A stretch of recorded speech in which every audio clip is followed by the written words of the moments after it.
Hi, Saj Hussain here, and in this video I want to share with you what I believe property investors fail.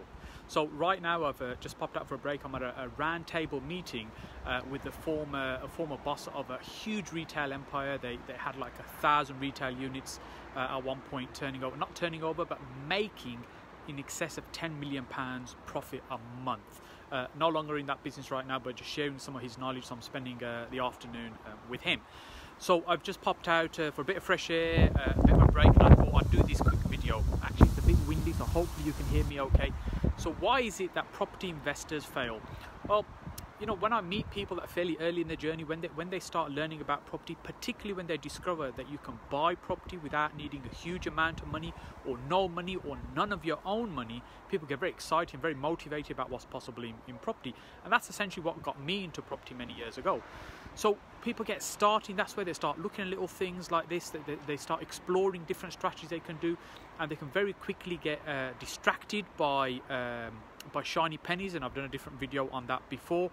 But what I want to focus on is why is it that they fail. So if I bump into somebody who started their property journey, I bump into them a few months down the road, and I'm talking about how you're getting on, what you're up to right now, and they might be telling me about how they're working on their website, they've nearly finished it, and they're talking to a brand consultant about putting the branding together, about how they're going to position themselves as the go-to person in their area, and working on their business cards, which are nearly right but not quite right.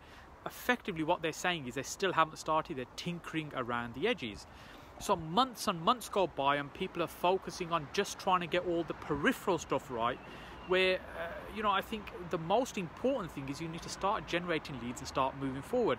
So if I'm being honest, my website's a bit crap. It has been for many years, but I don't really care, because it isn't the website that's important. It's about generating leads and leads converting into sales.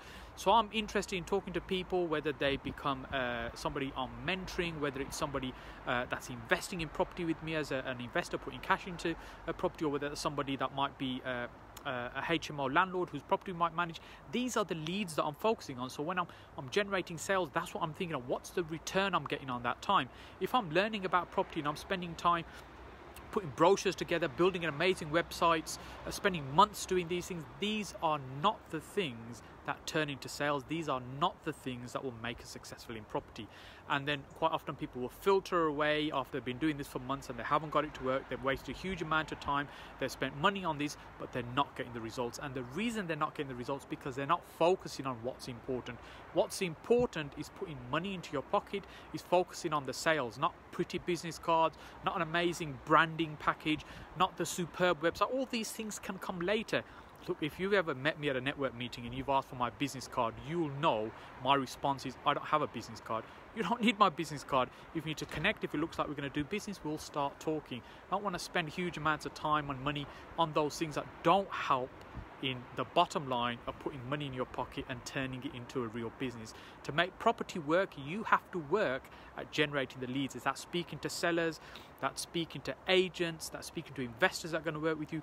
The conversations are going to lead to business, not building pretty websites and things like that. Just I wanted to share that with you. You know, it's just my experience of why I see so many people fail in property, because they don't focus on the things that are important, the things that are going to lead to a result, but rather being distracted by these other little things. And sometimes, you know, I was speaking to somebody last week, in fact, just on this point, where they've built this amazing spreadsheet to help them analyze deals. Now look, it's important to be able to analyze deals and analyze them quite quickly, but a spreadsheet they've spent months on, and now they're unsure if it's producing the right results.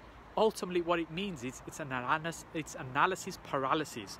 So what that means is they overanalyze and get to a point where they now can't reach a decision because they're just in overwhelm with the amount of data they've collected.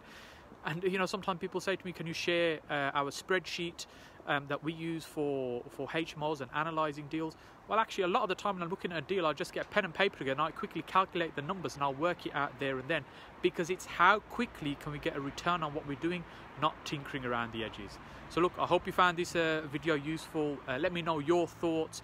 What are the reasons you think people might be failing when they get started in property? What's your views on getting everything perfect before you start versus just get going and start converting leads into business? And I look forward to seeing you on the next video.